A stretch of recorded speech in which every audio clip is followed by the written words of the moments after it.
Hello everyone, this is Arun Kumar. Welcome to study UP board पर। तो जो हमारी क्लासेस चल रही थी बीसीएमसी की, उसी का ये सेट 6 है, जो सब्जेक्ट हिंदी का सेट 6 है। तो आप लोगों ने अभी तक अगर 5 सेट की वीडियो देखी है तो आपको अनुभव हो चुका होगा कि काफ़ी क्वेश्चन ऐसे हैं जो रिपीटेड हो रहे हैं और हमें बार बार वही मिल रहे, तो हम बिना लर्न किए भी हमें वो लर्न अपने आप से हो जा रहे हैं। तो इस प्रकार से इस सीरीज का काफ़ी ज़्यादा महत्व है। अगर आप परमानेंट देखते हो तो क्या होता है कि आपको बिना लर्न किए बस आप बार बार रिवीजन करते हो, उसी से क्वेश्चन लर्न हो जाएंगे और इसके बाद 2025 में जो आने वाले इंपॉर्टेंट क्वेश्चन है वो भी आपके तैयार हो जाएंगे। तो चलिए फिर अपनी क्लास को स्टार्ट करते हैं। तो हमारा स्टार्ट करने से पहले हम अपना फर्स्ट क्वेश्चन देखते हैं। तुम्हारा फर्स्ट क्वेश्चन दिया गया है, आचार्य रामचंद्र शुक्ल प्रसिद्ध हैं, यानी आचार्य रामचंद्र जो शुक्ल हैं वो किसके लिए प्रसिद्ध हैं? कहानी लेखन के लिए, उपन्यास लेखन के लिए, आलोचना लेखन के लिए या नाटक साहित्य के लिए? लेकिन इससे पहले देखो, हमने एक सेट में क्वेश्चन आया था आलोचना साहित्य के लिए प्रसिद्ध लेखक हैं, वहाँ उल्टा करके पूछा गया, तो उसका ऑप्शन क्या था? आचार्य रामचंद्र शुक्ल। लेकिन यहाँ आचार्य रामचंद्र शुक्ल दिया गया और ऑप्शन दिए गए। तो इस प्रकार से इसका करेक्ट आंसर क्या हो जाएगा? आलोचना साहित्य के लिए ये प्रसिद्ध हैं। नेक्स्ट क्वेश्चन नंबर 2 देखते हैं हम अपना।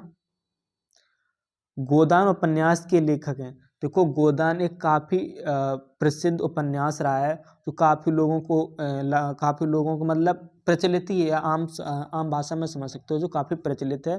तो इसका करेक्ट आंसर क्या हो जाएगा? प्रेमचंद, मुंशी प्रेमचंद्र का ये है गोदान उपन्यास।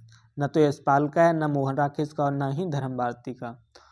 नेक्स्ट देखते हैं। नेक्स्ट हमारा है नीड़ का निर्माण फिर के रचनाकार हैं। पूछा गया नीड़ का निर्माण फिर रचनाकार कौन है? तो इसका करेक्ट ऑप्शन ए ही हो जाएगा, हरवंश राय बच्चन। हरवंश राय बच्चन द्वारा ही लिखा गया है नीड़ का निर्माण फिर। नेक्स्ट देखते हैं क्वेश्चन नंबर 4 हम अपना। 4 है झूठा सच उपन्यास के लेखक हैं। पूछा गया जो झूठा सच उपन्यास है उसके लेखक कौन है? तो यशपाल, कमलेश्वर, राघे राघव, चतुर्सेनी। तो इसका करेक्ट आंसर हो जाएगा यशपाल। झूठा सच उपन्यास किसके द्वारा लिखा गया है? यशपाल। नेक्स्ट क्वेश्चन देखते हैं। छायावाद की मुख्य प्रवृत्ति है, यानी जो छायावाद युग है उसकी मुख्य प्रवृत्ति क्या है? आश्रयदाताओं की प्रशंसा, रीत ग्रंथों का निर्माण, श्रृंगार, प्रेम वेदना या भक्ति भावना? तो इसका करेक्ट आंसर हो जाए आश्रयदाताओं की प्रशंसा। छायावाद युग में जो प्रवृत्ति दर्शाई गई है वो आश्रयदाताओं की प्रशंसा के बारे में प्रवृत्ति है। तो नेक्स्ट देखते हैं क्वेश्चन नंबर 6 अपना। कलम का सिपाही जीवनी है। ये भी देखो काफ़ी प्रसिद्ध जीवनी है, जो कई बार पूछी जा चुकी है और ऐसे क्वेश्चन की संभावना भी रहती है कि नेक्स्ट ईयर मतलब नेक्स्ट जो 2025 है उसमें आने की भी संभावनाएं रहती हैं। तो कलम की सिपाही किसकी है? प्रेमचंद्र की।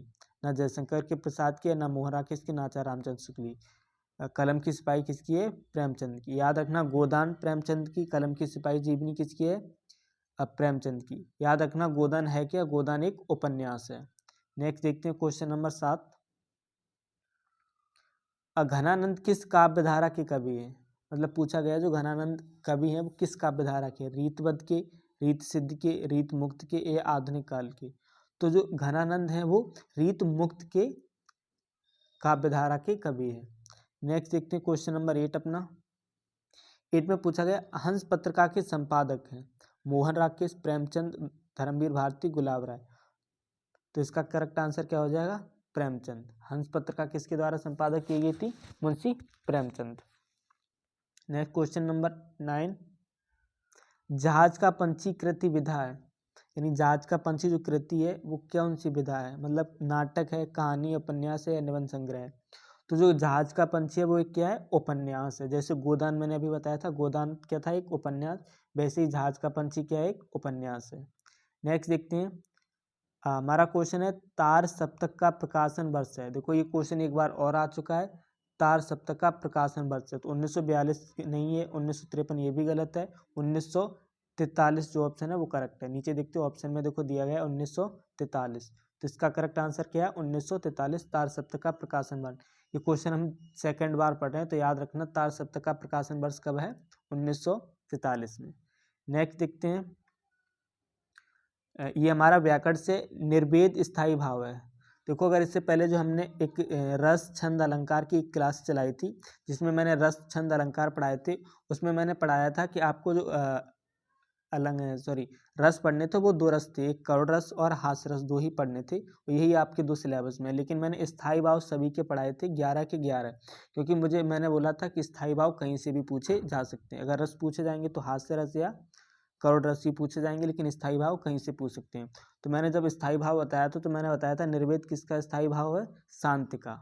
तो ऑप्शन क्या हो जाएगा इसका, शांत रस। शांत रस का स्थायी भाव क्या है, निर्वेद। तो इसलिए अगर आपने वो क्लास नहीं देखी है तो आप वो क्लास जरूर देख लीजिए, क्योंकि उस क्लास में मैंने रस, छंद और अलंकार बिल्कुल आसान भाषा में बिल्कुल क्लियर कराए हैं, जिससे कि आप आसानी से बिल्कुल और सटीक मैंने तैयारी कराई है कि उन क्लास देखने के बाद कोई भी आप ऑप्शन गलत नहीं करोगे, और आप कैसा भी कहीं से भी क्वेश्चन आ जाए जरूर कर लोगे। तो नेक्स्ट क्वेश्चन देखते हैं। दिया गया पीपर पात सरस मन डोला अलंकार। देखो जस्ट अलंकार आ गया।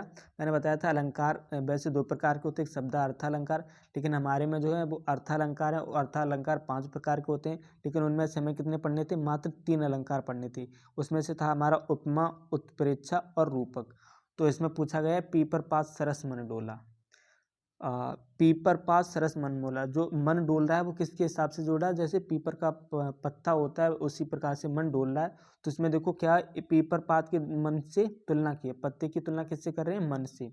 तो इसका तुलना की जा रही है, और तुलना किस में होती है, उपमा अलंकार में। उपमा अलंकार में क्या होता है, जब 2 वस्तुओं के बीच में तुलना की जा रही हो तो वो क्या होता है, उपमा अलंकार। वहीं रूपक अलंकार में क्या होता है, एक वस्तु को दूसरी वस्तु ही मान लिया जाए, तो वहाँ रूपक अलंकार होता है। और उत्प्रेक्षा में क्या होता है, जनु मनु जानो ज्यों, ये वर्ड आते हैं। तो जैसे उपमा रूपक का अलंकार, रूपक का उदाहरण क्या हो जाएगा, जैसे चरण कमल बंदो हर राय पायो जी मैंने राम रतन धन पायो, ये सभी उदाहरण किसके हो जाएंगे, रूपक के। उपमा के क्या हो जाए, यही है पीपर पास सरस मंडोला। तो आई होप आपका रिवीजन अलंकार का भी हो गया होगा। नेक्स्ट देखते हैं क्वेश्चन नंबर 13। रोला छंद में कुल चरण होते हैं। अब छंद की बात की जाए तो आपकी छंद में सिर्फ 2 ही आएंगे, एक सोरठा आएगा और एक रोला आएगा। इसके बाद कोई 2 छंद के अलावा कोई आपको तीसरा छंद नहीं पढ़ना है। तो मैं आपको फिर रिपीट कर रहा हूँ कि अगर आपने वो क्लास नहीं देखी है तो वो क्लास ज़रूर देखिएगा। पहली बात तो आप चैनल पर जाएंगे तो वहीं मिल जाएगी, नहीं मिलती है तो इस वीडियो के डिस्क्रिप्शन के लिंक में भी उस वीडियो का लिंक मैं दे दूंगा। आप उस क्लास को ज़रूर कीजिए, क्योंकि आपका व्याकरण जहाँ से रस छंद अलंकार बिल्कुल आपके क्लियर हो जाएंगे। तो पूछा गया था रोला छंद में कुल कितने चरण होते हैं। मैंने बताया था दोहा का विपरीत क्या होता है, रोला। तो दोहे में कितने चरण होते हैं, 4 चरण होते हैं। उसी प्रकार रोले में भी कुल 4 चरण होते हैं। नेक्स्ट क्वेश्चन नंबर 14 देखते हैं। पूछा गया है आगमन में किस उपसर्ग का प्रयोग हुआ है। देखो वर्ड है आगमन, आगमन में देखो एक पीछे वर्ड क्या निकल रहा है, गमन। मैंने बताया था प्रत्यय हो या उपसर्ग हो, इनमें सार्थक शब्द के साथ कोई शब्द जोड़ा जाता है जो नया शब्द बनाता है। तो गमन में हमने क्या जोड़ा है, आ, जिससे क्या बन गया हमारा आगमन। तो इस प्रकार से हमारा उपसर्ग क्या निकल के आएगा, आ। तो इसका करेक्ट बे भी गलत, अक मान ये भी गलत, करेक्ट आंसर क्या हो जाएगा, आ। क्वेश्चन नंबर 15 देखते हैं।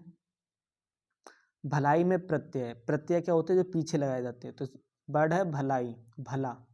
भला में हम क्या जोड़ें, जो भलाई हो जाए। तो भला में क्या जोड़ रहे हैं हम लास्ट में, आई, जो हमें बड़े फॉर्म में क्या मिल जाती है, ई। हाँ, तो लास्ट में क्या आ रहा, आई। तो इस प्रकार से भला गलत हो जाए, ई भी गलत हो जाए, क्या सही हो जाएगा, आई, भलाई। आई होप प्रत्यय और उपसर्ग आपको समझ में आ रहे होंगे। नेक्स्ट देखते हैं। नीला नीला अंबर में कौन सा समास है। देखो मैंने अभी समास का रिवीजन नहीं कराया, जिस प्रकार से मैंने रस छंद अलंकार का रिवीजन कराया उसी प्रकार से समास का रिवीजन कराएंगे, और ऐसी सरल भाषा में समझाएंगे कि आप एक बार वीडियो देख ले तो आपको बिल्कुल एक बार में ही क्लियर हो जाए, दोबारा आपको पढ़ने की जरूरत ना पड़े। तो इसमें पूछा गया नीला अंबर में कौन सा समास है। तो नीला अंबर की बात, नीले अंबर की बात की जा रही, तो इस प्रकार इसमें क्या हो जाएगा, कर्मधार समास। बाकी आप लोगों को अगर आपने तैयारी कर रखी हो तो आपको अच्छे से पता होगा, नहीं तो मैं एक क्लास लूँगा उसमें आपको बिल्कुल क्लियर कर दूंगा। तो फिलहाल नीलांबर में कौन सा समास है, कर्मधार समास। नेक्स्ट देखते हैं। क्वेश्चन है आम का तत्सम है। मैंने बताया था तत्सम तद्भव ये संस्कृत और हिंदी वर्ड होते हैं। तो आम का हमसे पूछा गया है कि तत्सम शब्द क्या है, तो आम का क्या हो जाएगा, आम्र। ऑप्शन बी इसका करेक्ट ऑप्शन हो जाएगा। हालांकि 2 ऑप्शन नीचे और देख लेते हैं। तो अम्बु भी नहीं है और अम्ब भी नहीं है, मैंने बताया था इसका करेक्ट आंसर क्या हो जाएगा, आम्र। नेक्स्ट देखते हैं। क्वेश्चन नंबर 18 है हमारा। कृत्यवाद में प्रधानता होती है। मैंने बात ऑलरेडी आप लोगों को बताई है और प्रैक्टिस भी कर चुके हो। तो कृत्यवाद में किसकी प्रधानता दी जाती है? कर्ता की। कृत्यवाद में किसकी प्रधानता है? कर्ता की। नेक्स्ट देखते हैं, क्वेश्चन पूछा गया ताव्य शब्द में वचन और विभक्ति बताइए। ये रिपीटेड क्वेश्चन हो रहा है। मैंने वचन और विभक्ति के लिए बोला था कि आप सभी लर्न करने की जरूरत है, कुछ ही हैं जो आप लर्न कर लो, बार बार रिपीटेड वही हो रहे हैं। तो ताव्य शब्द का है, ये कौन सा हो जाएगा? चतुर्थी विभक्ति और बहुवचन। चतुर्थी विभक्ति बहुवचन ताव्य का। नेक्स्ट देखते हैं, लास्ट हमारा क्वेश्चन है, निम्नलिखित में सर्वनाम है, यानी निम्नलिखित में सर्वनाम है। तो सर्वनाम क्या होता है? जो संज्ञा शब्द के स्थान पर प्रयोग किए जाते हैं वो क्या होते हैं? सर्वनाम। जैसे काला हो गया, काला क्या है? काला एक रंग हो गया और विशेषता बताता है। जैसे वो है काला घोड़ा है, तो घोड़े की विशेषता क्या है? कि काली है। जैसे घोड़ा है, घोड़ा, अब तो घोड़ा स्वयं ही आ गया, घोड़ा तो एक संज्ञा हो गया। वह क्या है? यही सर्वनाम हो गया, क्योंकि वह किसी के स्थान पर, वह जैसे वह लड़का खड़ा है तो लड़के को संकेत करके बताया यार, इस संज्ञा के स्थान पर जो प्रयोग किया जा रहा है वह क्या हो जाता है? सर्वनाम। तो वह शब्द हमारा क्या है? सर्वनाम।